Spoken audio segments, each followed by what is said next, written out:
तर आता हे जे ब्लॅकबेरी मी लावलेलं होतं, मी मग जो दुसरा होतो तो ह्याच्यामध्ये शेडनेटमध्ये लावलं होतं, हे मी बाहेर लावलेलं आहे. बाहेर थोडंसं लवकर फ्रुटिंग झालं पण ग्रोथ खूप कमी होती. ही कच्ची बेरी आहे, त्याच्यानंतर थोडासा रंग त्याचा असा होतो आणि त्याच्यानंतर ही बेरी एकदम रेड होते.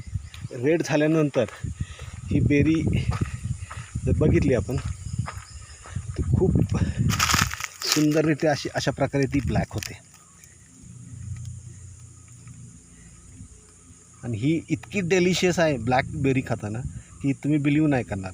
आणि मी व्हॉट्सअप स्टेटसला हेच ठेवलं होतं, त्यामुळे मला व्यापाऱ्यांचा फोन आले की ही बेरी जर तुम्ही आम्हाला दिली तर आम्ही 400-450 रुपये दर देऊ शकतो. मित्रांनो, आपण बघतो हे खूप छोटंसं झाड आहे, मोठं पण होतं आहे आणि काटेरी झाड आहे रास्पबेरीसारखं. आणि हे एकदा लावलं तर 4-5 वर्ष ह्याच्याकडे बघायला नको आहे. त्यामुळं दरवेळी स्ट्रॉबेरीसारखं हे करत बसण्यापेक्षा ह्या पिकाचा आपण खूप चांगल्या प्रकारे शेतकऱ्यांना पर्याय देऊ शकतो.